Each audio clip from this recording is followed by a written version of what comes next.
Breaking late today, David Weiss, the special counsel overseeing the Hunter Biden investigation, indicating he plans to file new charges against the president's son by the end of the month.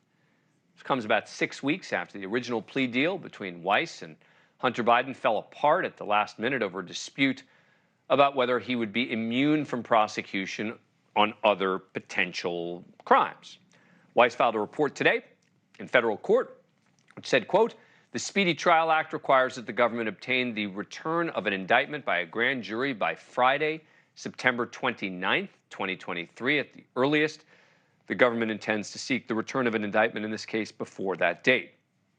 Now, this would seem to suggest he's talking about the gun charge. Originally, Hunter Biden was charged with 2 misdemeanor tax offenses for failing to pay taxes in 2017 and 2018.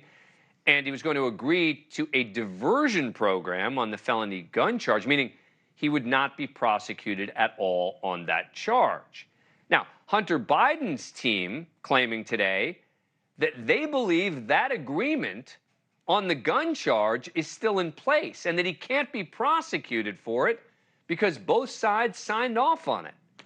Joining us now is John Fishwick, former U.S. Attorney for the Western District of Virginia, who is following the case closely. Thanks so much for coming on the program. Appreciate it. So let me start with that issue, right? You've got Hunter Biden's team saying, in effect, we can't be prosecuted on this gun charge. What do you make of their argument? I think it's a weak argument, Dan. I fully expect them to make it. They'll say, hey, look, we had a deal. We were in court.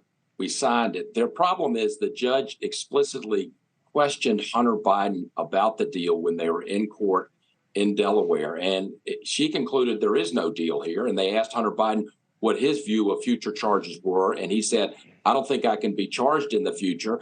Prosecution said, yes, you can. And so the deal fell apart. So I don't think they will be successful saying, hey, look, we had a deal. We're going to hold you to it, DOJ. But basically what they're saying, right, is that this kind of agreement, this diversionary agreement, is basically a deal between the prosecutors and the defendant. And in effect, Hunter Biden's team is saying, we don't even need a judge to have signed off on it. You're just promising that you're not going to prosecute. What do you make of that? Well, I think, again, it's going to be uphill for them. They'll raise all that because they're looking at facing felony charges by the end of the month. So they're going to try to nip it in the bud and say, look, we had this diversion deal.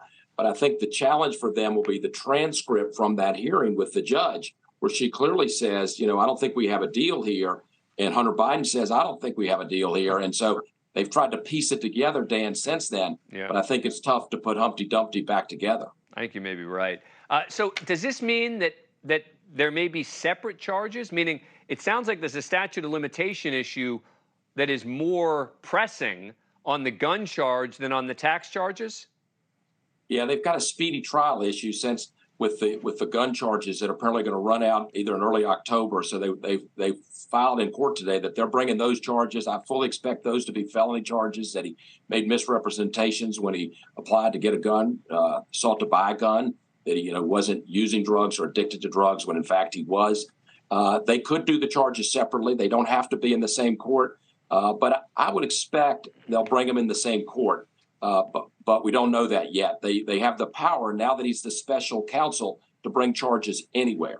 Well, and that's the thing that no one's really talking about is it's also possible that they'll bring additional charges, right? I mean, this was a plea deal. This was a plea deal that basically said, all right, you're going to plead guilty on the 2 misdemeanor tax charges and this diversionary program on the gun charge. It's possible now that there's no deal on the table that David Weiss could bring additional charges, right? Absolutely, Dan. I mean, I think the thing that would concern the Hunter Biden camp would be, the whole issue with did he register properly to lobby for governments? Was he required to do that in his business dealings with the various entities that he was involved in? So I think all of that is on the table. Those investigations, I assume, were wide open. When David Weiss became a special counsel, everything became more wide scope. And I think everything's on the table and no deals are on the table.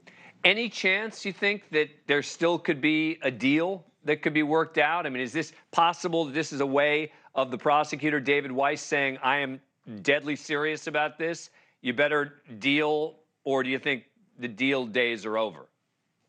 Yeah, that's a great question. I think the deal days are over. If there is a deal, he's going to have to plead guilty to felonies. I think the misdemeanor pretrial diversion deals are off the table. He's facing much more serious felony charges. Thank you for watching. Go to newsnationnow.com to find NewsNation on your cable provider. And don't forget to click the red subscribe button below to get more of NewsNation's fact-driven, unbiased coverage.